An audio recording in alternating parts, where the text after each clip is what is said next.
There are moments in life that don't announce themselves. They don't come with fanfare or warning. They just arrive, quiet as a Tuesday afternoon. And somehow, without you ever seeing it coming, they change everything. This is one of those moments.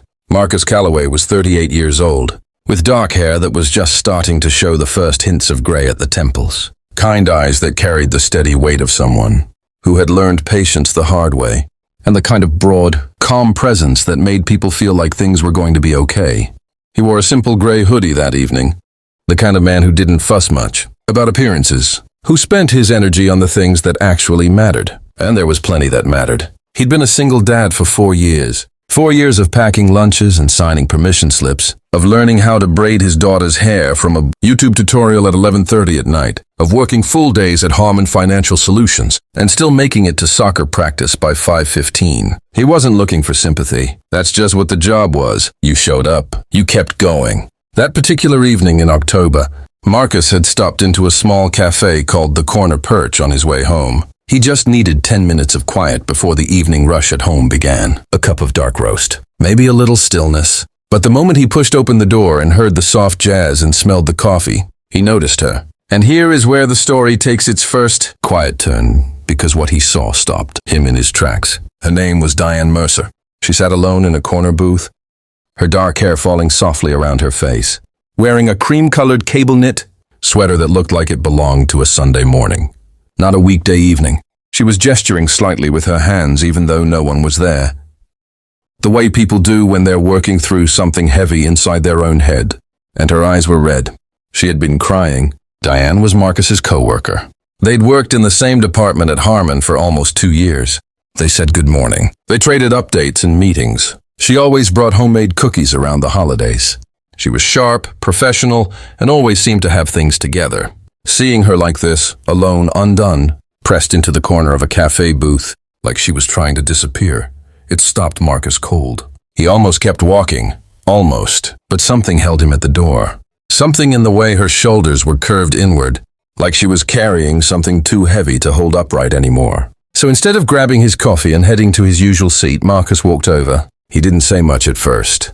He just stood beside the table, quietly, and said, "Hey, Diane, I don't want to bother you. But you want some company or would you rather be alone? Either one is fine." She looked up.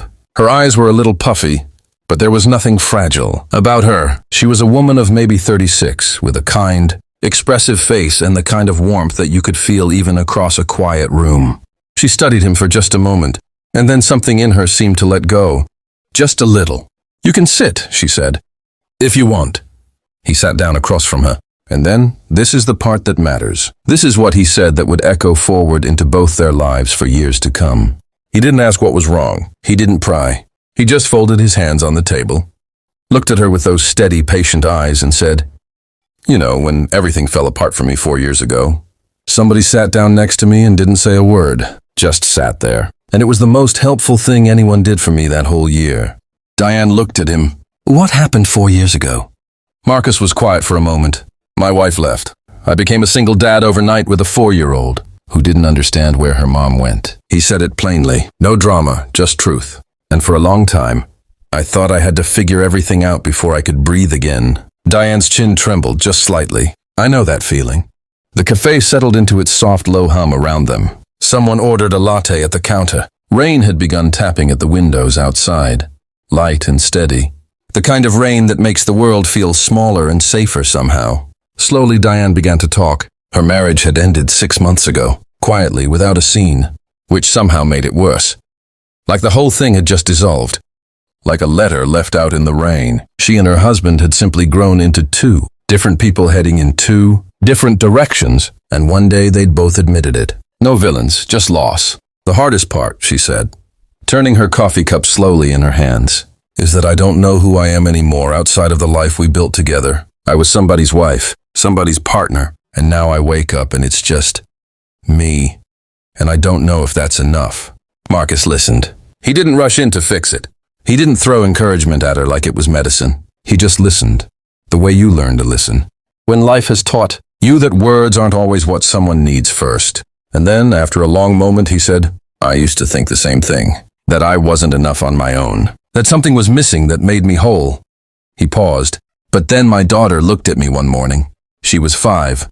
She'd just learned to tie her own shoes, and she looked up at me like I was the whole world. And I realized I'd been enough the entire time. I just hadn't believed it yet.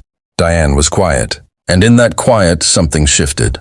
They talked for almost 2 hours, about loss and about starting over, about the strange guilt of being relieved sometimes, mixed right in with the grief, about the way time moves differently after a life changes, slower in some places, fast in others, never quite the rhythm you expected. Marcus told her about his daughter, Sophie, about the way she still left drawings on his pillow, about the morning he burned the pancakes so badly that smoke came out of the toaster, and Sophie laughed so hard she fell off her chair, and somehow that was one of the happiest moments of his year.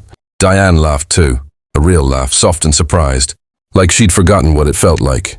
And Marcus looked at her when she laughed, and something quiet happened in his chest, something he hadn't felt in a long time. Not urgency, not want, just warmth, recognition, the feeling of being in the right place. They left the cafe at 7:30. The rain had slowed to a mist. They stood on the sidewalk for a moment, and Diane said, "Thank you, Marcus." "I mean it." He nodded. "Anytime." "And I mean that too." She smiled. A real one. The kind that reaches the eyes. He walked to his car. She walked to hers. And that was that. Except it wasn't. Because the next morning there was a note on Marcus's desk. A small piece of paper folded once. On it, Diane had written, "You were right. I think I've been enough the whole time. Thank you for sitting down." He kept that note. He still has it, tucked in the back of his wallet, worn soft at the folds. And over the months that followed, slowly, quietly, the way real things tend to grow, Marcus and Diane became something more than co-workers, more than 2 people who'd shared a booth during a hard evening. They became each other's steady ground, not in a rush, not in a flood, but in the gentle, patient way that people who've already lived through loss come together, carefully, gratefully, with eyes wide open. And Sophie loved her, right from the start. Some of the most important moments of our lives happen in the most ordinary places, a corner booth, a cup of coffee, a rainy Tuesday evening. They happen when someone chooses to sit down instead of walk away. Marcus Calloway sat down, and both their lives were never quite the same again. If this story moved you, even a little, we'd love for you to give it a like. Share it with someone who might need to hear it today. And subscribe so you don't miss the next one. And we always love hearing from you in the comments. What did this story bring up for you? Leave us a word. We read everyone.